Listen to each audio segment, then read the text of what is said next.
Mount Toba, Sumatra, Indonesia, 74,000 years ago. One of the largest volcanic eruptions in 25 million years. It didn't just explode, it erased the sky. 2,800 cubic kilometers of ash and rock ejected into the atmosphere. For comparison, Krakatoa was nothing. Vesuvius was a whisper. Toba was an execution. The ash clouds spread across the planet in weeks. Sunlight disappeared, temperatures dropped, 3 to 5 degrees Celsius globally. Now that doesn't sound like much. When you're already living at the edge of survival, it's everything. Crops failed, animals migrated or died, water sources froze. The volcanic winter lasted 6 to 10 years, maybe even longer. And humanity, scattered across Africa and parts of Asia, had nowhere to go. Now, genetic evidence suggests we bottlenecked hard. Some estimates put the global human population at 2,000 individuals. Others say 5,000, but either way, we came closer to extinction than most species ever do and survive. For context, there are more tigers left in the wild today than there were humans after Toba. Think about that. Every person alive now, 8 billion of us, descends from a handful of survivors who made it through that winter. You were the echo of a nearly silent room. And we weren't alone.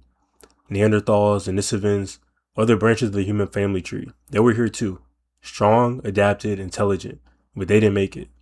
Neanderthals survived in pockets for another 50,000 years or so, but their population shrank.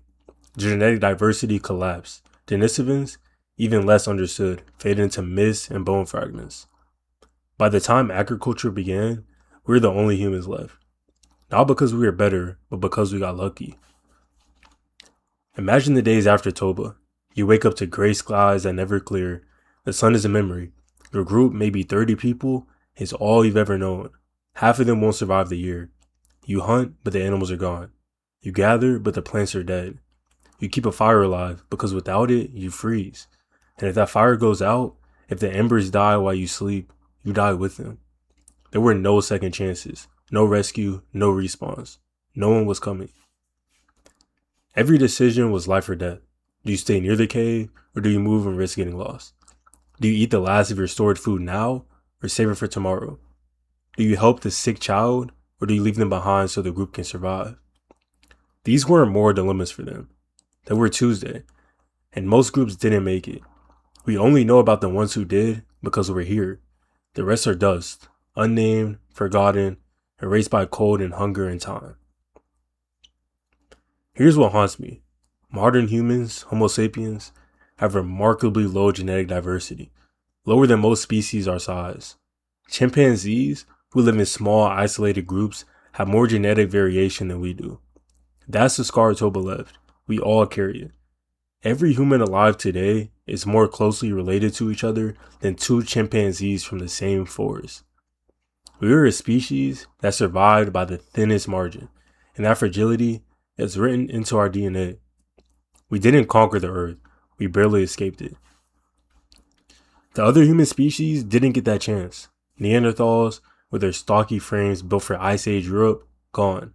Denisovans, adapted to high altitudes and harsh climates, gone.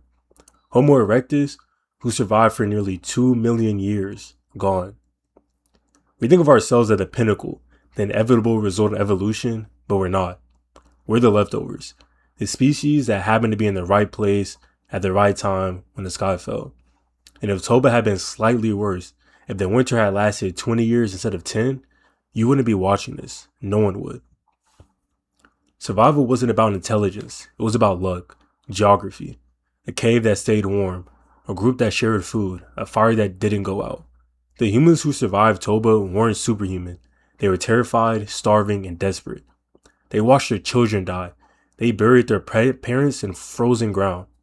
They didn't know if spring would ever come, and for 10,000 years after Toba, human population stayed small. We didn't explode across the planet. We crept slowly and carefully, like a species that remembered how close it came to death. So when you hear people talk about human dominance, about how we've conquered nature, remember Toba.